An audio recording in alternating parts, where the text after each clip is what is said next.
ये जो ब्रह्मचर्य है, इसके 8 गलतियां होती हैं जिनसे ब्रह्मचर्य क्षीण हो जाता है।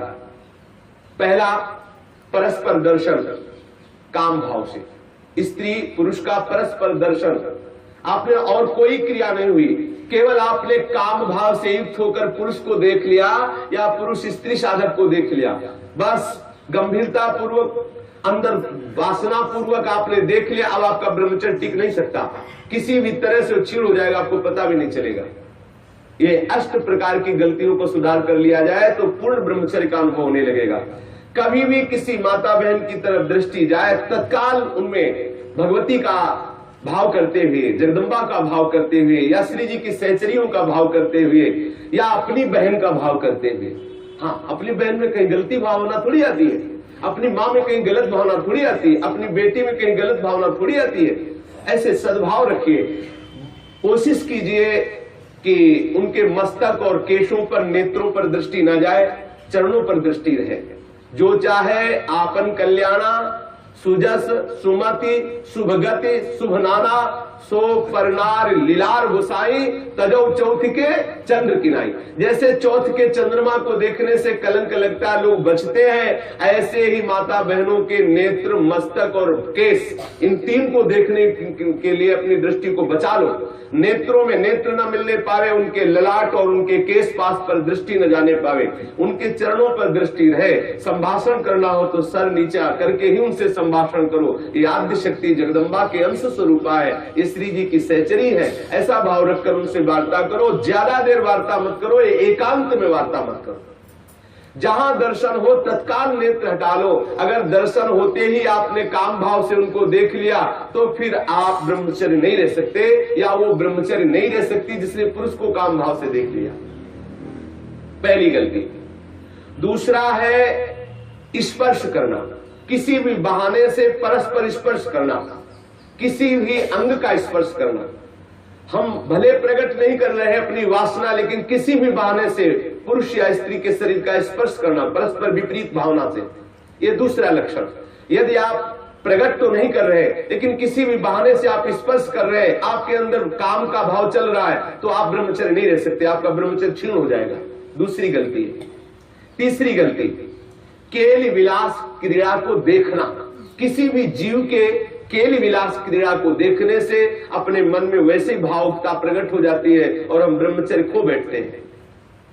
चौथी बात, परस्पर बैठ करके एक दूसरे के रूप का गान करना। आप बड़ी सुंदर हो, या आप बड़े सुंदर हो, आपकी बहुत याद आती है, या वो बहुत सुंदर है, वो हमको बहुत चाहती है, वो हमको बहुत चाहते हैं। ऐसी परस्पर में वार्ता करना या एकांत में उसके गुण कीर्तन करने से ब्रह्मचर्य का नाश हो जाता है। पांचों, एकांत में बैठ करके भाषण करना। एकांत में बैठकर कभी भी साधक को ऐसी गलती कभी नहीं करनी, भले वो भागवती उपदेश क्यों न हो। जब आप देख लीजिए कि हमारे चित्त पर पुरुषत्व का अभिमान नष्ट हो गया है, किसी भी स्थिति में हमारे हृदय में भावना नहीं आएगी कि भोग्य वस्तु है, तो फिर सच्चिदानंद भगवान की अपार कृपा है, फिर त्रिभुवन में आपको कोई हिला नहीं सकता। नहीं स्वात्मा रामम विषय मृग तृष्णाम भ्रमयति। ज्ञानी भ्रष्ट हो सकता है लेकिन बोधवान नहीं, भक्त विचलित हो सकता है लेकिन प्रेमी नहीं। जो प्रेम से युक्त हो चुका है, जो बोध संपन्न महापुरुष है, क्योंकि जब सर्वत्र सच्चिदानंद में भगवान श्री कृष्ण दिख रहे तो कौन किसको भ्रष्ट कर सकता है। जब तक स्त्री पुरुष का अहम है तभी तक ऐसी भावना का जो भयावह स्वरूप है उससे बचना चाहिए, तभी तक ऐसी भावना हमारे हृदय में हावी होती है। इसलिए साधक को कभी भी एकांत में, स्त्री शरीर साधक को कभी भी पुरुष शरीर साधक से एकांत में कभी भी भाषण नहीं करना चाहिए। अगर करने का अवसर आए तो मैदान में आ जाना चाहिए, खुले में आ जाना चाहिए, जहां सब लोग आपको देख रहे हो, जिससे आपके हृदय में वो गलती नहीं होने पाएगी। यदि आप ऐसा कर रहे, भले भागवती उपदेश ही कर रहे हैं, तो भी आप ब्रह्मचर्य नहीं रह सकते, ऐसा शास्त्र का आदेश है। एकांत में किसी स्त्री को दूर से देखकर या पुरुष शरीर को देख करके भोग का संकल्प कर लेना, वासना का संकल्प कर लेना, ये ब्रह्मचर्य का नाश कर देने वाला संकल्प होता है। दृढ़ निश्चय कर लेना, संकल्प कर लेना। या विपरीत देह वाले, जैसे पुरुष या स्त्री, विपरीत देह वाले संग में एकांतिक केली कर लेना। ये 8 प्रकार के जो ब्रह्मचर्य नष्ट करने वाले भाव है, इनसे पूर्णतया बचा जाए। जो ब्रह्मचर्य रहना चाहे कभी भी कामुक दृष्टि से परस्पर शरीरों को ना देखे, स्त्री शरीर साधक या पुरुष शरीर साधक परस्पर किसी को कामुक दृष्टि से न देखे, कभी बुरी भावना से किसी भी माता बहन का स्पर्श न करे, कभी भी किसी भी तरह से अपने निकट ना आने दे, ना उनके निकट जाए।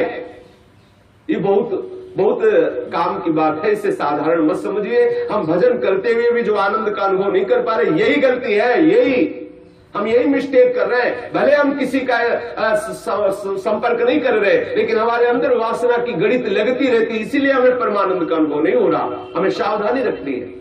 देखो, ये ऐसा कोई अपने में ना जाए कि मैं सिद्ध हो गया हूं, मैं जैसा मनमानी आचरण चाहूं कर सकता हूं।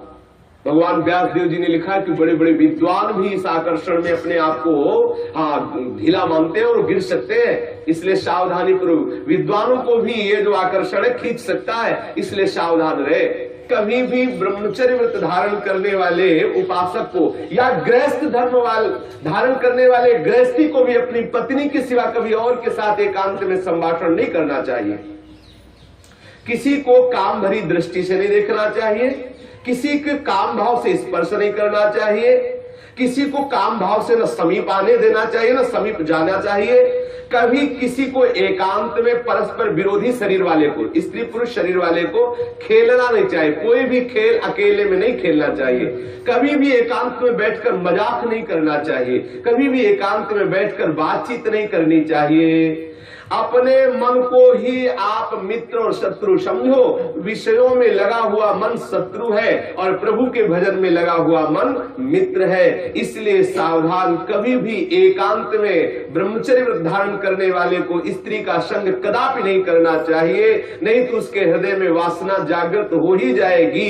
इसलिए सावधानी रखनी चाहिए। ये जो इन गलतियों का सुधार कर लेता है, वो ब्रह्मचारी पूर्ण रूप से ब्रह्मचर्य रह सकता है। एक बार फिर ध्यान दिया जाए, किसी भी तरह से हम किसी भी माता बहन को या माता बहन किसी भी पुरुष को काम दृष्टि से न देखें। दूसरी बात, किसी बहाने से हम परस्पर स्पर्श ना करें। तीसरी बात, किसी भी तरह से हम उनके साथ कोई क्रीड़ा ना करें, कोई खेल ना खेलें। किसी भी तरह से हम 4 लोग बैठ करके उनकी प्रशंसा ना करें जिनके प्रति हमारा मन आकर्षण हो चुका है। कभी भी हम एकांत में संभाषण न करें, एकांत में संलाप न करें। कभी भी हम विषयों का संकल्प न कर बैठे, विषय भोग का संकल्प न कर बैठे। इस तरह से हम अपनी इन 8 क्रियाओं से निवृत्त रहे। बुरी भावना से देखना, बुरी भावना से स्पर्श करना, बुरी भावना से निकट जाना या निकट आने देना, ये नहीं होना। बुरी भावना के साथ अंदर से भावना बुरा रखते हुए खेल खेलना, मजाक करना, बातचीत करना, इस तरह से अपने मन को हम विषयों से बचा सकते हैं। अगर 8 क्रियाओं से बचा ले गए तो हम ब्रह्मचर्य रह सकते हैं। यदि आप ब्रह्मचारी होना चाहते हैं तो आप अपने मन को शुद्ध रखिए। आप अपने हृदय को कभी खाली मत छोड़िए। हृदय खाली रहेगा, मन अशुद्ध रहेगा तो शरीर में ब्रह्मचर्य रह नहीं सकते। और जिसका हृदय और शरीर और मन तीनों अशुद्ध है, वो कभी भजन नहीं कर सकता। इसलिए सावधान। आज तो और बहुत बुरी दशा हो रही है, भक्ति के नाम पर वासना का पोषण करते हैं। भक्ति के नाम पर हम सखी तुम सखा, ये समझ जाने कौन सा नाटक। भगवान कैसे कैसे प्रपंच चल गए हैं, कैसे कैसे प्रपंचिक लोग अपनी वासना की पूर्ति के लिए भक्ति का आडंबर कर रहे हैं। भक्ति को हंसी मजाक समझा जा रहा है। राधा कृष्ण की महाप्रेममयी लीलाओं को कैसे किस भावना से घसीटा जा रहा है। बहुत दुर्गति होगी, बहुत सावधान। वो देख रहा है जो सबको देख ले। अरे कोई देखे ना देखे, तुम तो देख ही रहे हो ना, तुम्ही को वहां बोलना पड़ेगा, वहां तुम छुपा नहीं सकते। सर्वशक्तिमान भगवान तुम्हारे अंदर बैठे देख रहा है। भजन करना चाहते हो, भगवत प्रेम प्राप्त करना चाहते हो तो ब्रह्मचर्य पर पूर्ण दृष्टि रखो।